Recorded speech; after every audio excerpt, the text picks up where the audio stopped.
तेरा हाथ पकड़कर नेक्स्ट आईएएस ने ठाना है, वो सही दिशा देकर आईएएस तुझे बनाना है। अपनी कीमत जान ले, तू जीतने की ठान ले, खुद को तू पहचान ले। आपके सपनों को साकार करने के लिए नेक्स्ट आईएएस लेकर आया है national scholarship test.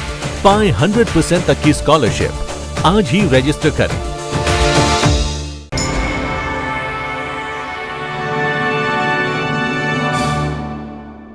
Hello everyone, मेरा नाम आदित्य पांडे है और इस साल सिविल सर्विस एग्जामिनेशंस में मेरी 301 रैंक आई है। This was my first attempt in civil service examination. My optional is electrical engineering. In this video through the DKT channel I would discuss my strategy. वह चीज़ें जो मुझे लगता है कि मुझे काफ़ी यूज़फुल रही पहले अटेम्प्ट में इस एग्ज़ाम को क्लियर करने में, मैं उन चीज़ों को आपसे डिस्कस करूँगा। आगे बढ़ने से पहले मैं अपना एक ब्रीफ बैकग्राउंड बता देता हूँ। मैंने एनआईटी सूरत से 2018 में अपनी बीटेक कंप्लीट करी। My BTech was in electronics and communication engineering. Before selection in civil services I was also selected in engineering services 2020। I secured AIR 20 in ESE 2020। Civil service examinations की preparation में strategy एक बहुत ही important role play करती है। ऐसा इसलिए है because the syllabus of this examination is very huge. If you are not having a clear road map when you start preparing for civil services, then it is possible that after 3 or 4 months into the preparation you start feeling lost in the huge syllabus। ऐसा भी होता है aspirants के साथ कि जैसे कि prelims आपका अप्रोच करता है और प्रीलिम्स अप्रोच करने के बाद आपको लगता है कि मेरी preparation up to the mark नहीं है, या तो मैं इस एग्जाम को क्लियर नहीं कर पाऊंगा। इस वजह से aspirants end up losing up their 1 attempt और 2 attempts। तो इस सब केसेस में स्ट्रेटेजी बहुत ही यूजफुल रहती है। दूसरी चीज़ यह है कि अगर आपने एक हॉलिस्टिक रोड मैप प्रिपेयर कर लिया है कि आप प्रीलिम्स और मेंस को कैसे टैकल करने वाले हैं, आप कैसे सारे सब्जेक्ट्स को कवर करेंगे इस एग्जाम के लिए, तो यू आर एश्योर्ड कि आफ्टर क्लियरिंग द प्रीलिम्स मैं मेंस रेडी भी रहूंगा पहले से ही, और मैं मेंस में भी एक अच्छा परफॉर्मेंस दे पाऊंगा। ऐसा होने से आपको यह फायदा होता है कि when you clear prelims in the first attempt you are also able to perform good in mains exam. Otherwise हम ऐसा देखते हैं कि लोग प्रीलिम्स क्लियर कर लेते हैं but they have no idea about the stage of mains, because the common issues that they face is उन्होंने आंसर राइटिंग नहीं करी होती है, उन्होंने एथिक्स और ऐसे की प्रिपरेशन नहीं करी होती है। तो एक अच्छी स्ट्रैटेजी में अगर हम पहले ही इन चीज़ों को कवर कर लें तो आपको आगे जाके इन सब चीज़ों की दिक्कत नहीं होगी। If you are going to start the preparation, अब मैं सोर्सेस बताता हूँ कि आपको एक अच्छी स्ट्रैटेजी बनाने के लिए कहाँ से इनपुट्स लेने हैं। The platform of YouTube is very effective, क्योंकि यूट्यूब में काफ़ी टॉपर वीडियोज़ हैं। जैसे दिल्ली नॉलेज ट्रैक एक अच्छा प्लेटफॉर्म है जहाँ पे टॉपर वीडियोज़ हैं कि इनसाइट्स है हर स्टेज ऑफ प्रिपरेशन को लेके। तो मैं रिकमेंड करूंगा पहले आप वीडियोस देखें कि प्रीलिम्स और मेंस के लिए कैसे प्रिपेयर करना है, क्या मिस्टेक्स को अवॉइड करना है। इंटरनेट पे जो टॉपर्स ब्लॉग्स हैं वो भी बहुत यूजफुल हैं कि इनसाइट्स के लिए इस एग्जाम के।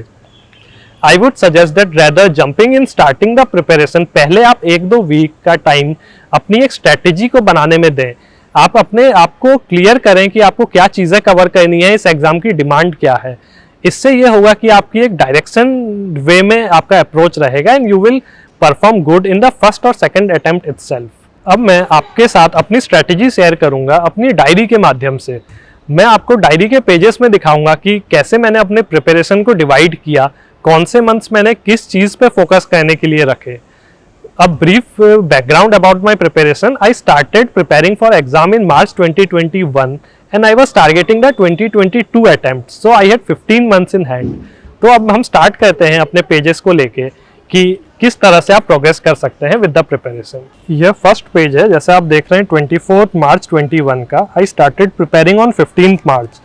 10 डेज मैंने यूट्यूब पे डिफरेंट वीडियोस देखे, टॉपर के ब्लॉग्स पढ़े, जिससे कि आपको आइडिया लगता है कि आपको कौन से सोर्सेस लेने हैं, आपको कौन सी मिस्टेक्स अवॉइड करनी है और किस तरह से एक हॉलिस्टिक वे में आप प्रिपेयर कर सकते हैं, including both prelims and mains during the preparation before prelims itself. तो आप देखेंगे फर्स्ट 3 मंथ्स को मैंने दिया एनसीईआरटी और रेफरेंस बुक्स कवर करने के लिए। इसके बाद के अगले 3 महीने मैंने रखे ऑप्शनल कंप्लीट करने में, और जो पहले 3 महीने में मैंने रेफरेंस बुक्स पढ़ी है इसके नोट्स बनाने के लिए। अब इस स्टेज में towards end of August you are confident with the GS कि आपने बेसिक एक बार रीडिंग लगा ली है और नोट्स कुछ हद तक आपने सब्जेक्ट्स के बना लिए हैं। इसके बाद मैंने अगले 3 महीने अलॉट किए थे एसए प्लस एथिक्स की प्रिपरेशन में, इसके साथ ही टेस्ट सीरीज स्टार्ट करने के लिए।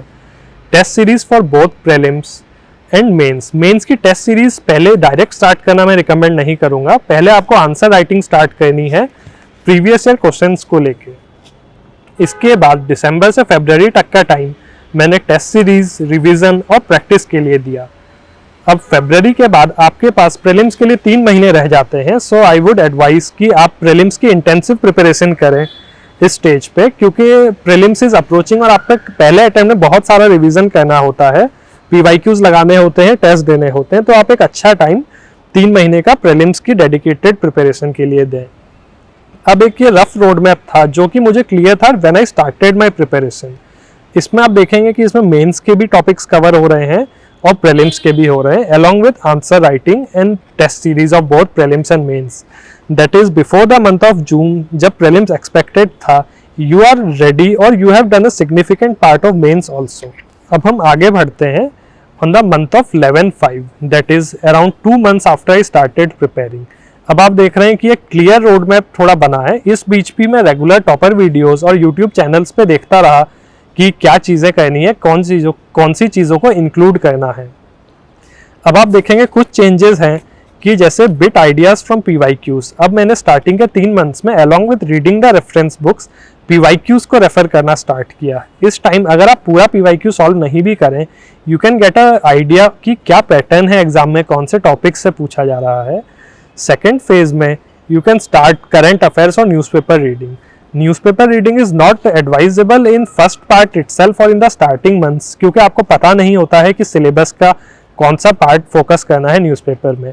ऐसे में एस्पायरेंट्स अक्सर पूरा दिन न्यूज़पेपर पढ़ने में लगा देते हैं, जिससे कि उनको न्यूज़पेपर पढ़ना भी बहुत डिफिकल्ट लगता है और वो सही तरह से यूज़ नहीं कर पाते हैं।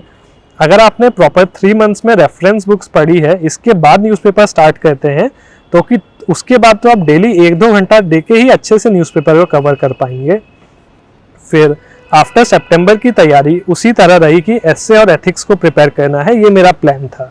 आगे बढ़ते हैं और इन द मंथ ऑफ 27/6 जून के महीने में आप देखेंगे कि पहला जो फेज है reading the reference books of GS और पीवाईक्यूज वो कंप्लीट हो गया है। अब इस स्टेज में मैंने ऑप्शनल की तैयारी को कंप्लीट करने पे फोकस किया और डेली 3 से 5 क्वेश्चंस लिखे। इसको लिखने से ये फायदा होता है कि you get a idea of how to write the answers, क्योंकि अगर आप इस स्टेज में आंसर राइटिंग इग्नोर करेंगे और तो ये आगे वाले स्टेजेस में जैसे जैसे प्रीलिम्स नजदीक आता है you tend to ignore more and more, क्योंकि आप ज़्यादा टाइम प्रीलिम्स को देते हैं। इसमें एंड में यह होता है कि after clearing prelims you have not even written a single answer. तो इस स्टेज में आपको बहुत ज़्यादा इनपुट लगाना पड़ता है और प्री और मेंस के बीच में 100 days का अराउंड टाइम रहता है। उस समय आंसर राइटिंग स्टार्ट करने से आपको काफ़ी प्रॉब्लम्स फेस करनी होती है। तो at a early stage only starting answer writing like suppose 3 or 5 months into the preparation, so it is a good idea to start answer writing at this stage. Now moving forward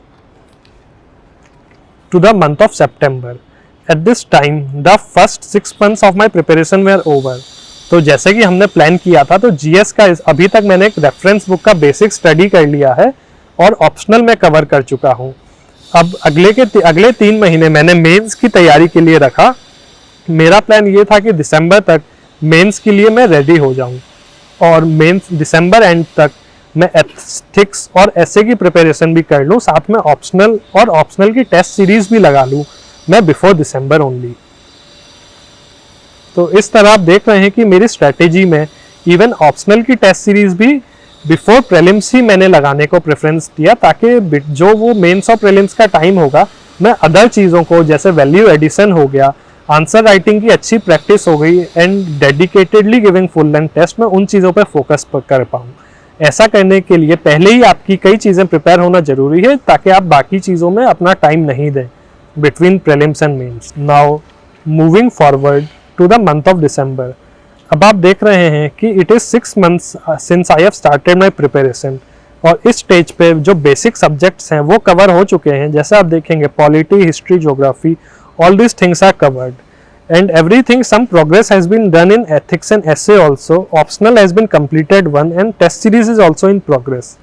तो दिसंबर में जो कि 6 महीने हो चुके हैं तैयारी start किए, so I will feel some kind of confidence, क्योंकि अब मैंने प्रीलिम्स का बेसिक मटेरियल पढ़ लिया है, मेंस के लिए भी कुछ बेस मैंने बना लिया है, ऑप्शनल का एक अच्छा बेस मैंने प्रिपेयर कर लिया है by the month of December. अब आने वाले टाइम में जैसे प्रीलिम्स अप्रोच करने लगता है तो मैं फ्री माइंड से पूरा टाइम अपना प्रीलिम्स की तैयारी को दे सकता हूं, और साथ में मुझे यह भी कॉन्फिडेंस रहेगा कि if I clear the prelims तो मेंस में मुझे दिक्कत नहीं होगी, क्योंकि मैं आंसर राइटिंग में भी कंफर्टेबल हूं और ऑप्शनल भी मैंने एक अच्छे तरह से कवर कर लिया है। Now moving forward to the month of March, अब आप देखेंगे कि करीब 2 महीने का टाइम रह गया है प्रीलिम्स के लिए। Now I have started detailing my strategy, मैंने सारे सब्जेक्ट्स नोट डाउन करे और इनके कौन से सोर्सेस रहेंगे। इस पेज में आप देख सकते हैं कि डे वाइज स्ट्रेटेजी, जैसे जैसे एग्जाम अप्रोच करता है तो यू स्टार्ट फीलिंग एंजाइटी, आपको लगता है कि maybe I will not be able to clear, और एक सिग्निफिकेंट टाइम ये सब चीज़ों में निकल जाता है। अगर आप एक डे वाइज स्ट्रेटेजी रखेंगे तो you deviate less from your path and you can focus effort efficiently. So you can see here is a 10-day strategy how I have planned my days well in advance so that I don't waste my time in doing less productive areas. Now moving forward, on the date of 8 June 2022, it has been 3 days after the prelims exam. Answer keys आ जाती हैं। इस stage पे मुझे expected था कि I might clear the prelims as per the coaching keys. So I didn't waste my time and started preparing for mains at that time itself. अब मैंने एक रफ रोड मैप रेडी किया कि मुझे किन चीज़ों पे कैसे फोकस करना है। जैसे आप देखेंगे GS 1 2 3 was in one group, essay and ethics and optional. अब आप देखिए एक होलिस्टिक प्रिपरेशन का क्या यूज़ रहता है कि GS 1 2 3 में आपने बेसिक आंसर राइटिंग कर ली है और कुछ टेस्ट भी आपने लिख दिए हैं। ऑप्शनल का आप ऑलरेडी टेस्ट सीरीज दे चुके हैं और you have covered optional once, तो आप ऑप्शनल में भी कॉन्फिडेंट हैं और आंसर राइटिंग में भी आप कॉन्फिडेंट हैं। एसे और ethics I had plan to complete by December, but ethics के लिए मैं बेसिक सोर्स का एक बार रीडिंग लगा पाया था और एसे को I was not able to complete on time. So the task in hand in the time between prelims and mains for me was completing my essay preparation, giving a good time to prepare ethics और optional की दोबारा से test series देना। साथ ही में GS 1 2 3 I could start straight away with the full length test because कुछ part test भी मैंने prelims से पहले दे रखे थे। Now moving forward to the month of July, अब आप देखेंगे कि मेंस एग्जाम में कुछ 2 मंथ्स रह गए हैं। यहाँ पे मैं अपने प्लानिंग के लिए किस हिसाब से अपने सारे टॉपिक्स को नोट डाउन करता हूँ कि पॉलिटी में मुझे इन चीज़ों को कवर करना है, एथिक्स में इन चीज़ों को कवर करना है, for optional I have to cover all this topics and week wise here I have divided the time कि मैं मॉर्निंग स्लॉट में इतना करूँगा, in the evening time I will dedicate this much time to optional, इतने time में मैं ethics और essay को प्रिपेयर करूँगा। इस तरह से आपके पास इन 3 महीने में लोड कम रहेगा क्योंकि आपने पहले ही मेंस की तैयारी कर ली है। तेरा हाथ पकड़कर नेक्स्ट आईएएस ने ठाना है, वो सही दिशा देकर आईएएस तुझे बनाना है। अपनी कीमत जान ले, तू जीतने की ठान ले, खुद को तू पहचान ले। आपके सपनों को साकार करने के लिए नेक्स्ट आईएएस लेकर आया है नेशनल स्कॉलरशिप टेस्ट। पाएं 100% तक की स्कॉलरशिप, आज ही रजिस्टर करें।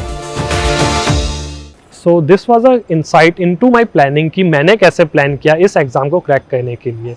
I think this helped me in cracking the exam in the first attempt itself. It prove very useful. अब हम कुछ पॉइंट्स डिस्कस करेंगे जो आपको ध्यान रखना है during the preparation. I would suggest कि आप एक सब्जेक्ट के लिए एक ही बेसिक सोर्स पे रिलाई करें। Using more than one source से ये होता है कि आप रिवीजन में कम टाइम दे पाते हैं। सो आई वुड रिकमेंड कि आप सिंगल सोर्स लें, उसको मल्टीपल टाइम्स रिवाइज करें। और strategy banana is one part of the preparation. इसके साथ आपको काफ़ी डेडिकेटेडली अपने टाइम को मैनेज करना पड़ेगा ताकि what you have planned in which month you are able to complete also, because just by making the strategy and not relying it or not able to achieve the goals, then you will lag somewhere in the preparation, जिसका की effect आपकी mains पे भी पड़ सकता है। तो एक holistic way में prepare करने के लिए I think this road map helped me। There are many ways to clear the exam. I would recommend you watch 8-10 videos of toppers who have performed good in civil service examinations and then make your own strategy. I would thank DKT for providing me a platform to guide the aspirants on strategy making and using diary on a regular basis to perform good in civil service examinations. Thank you and all the best to future aspirants.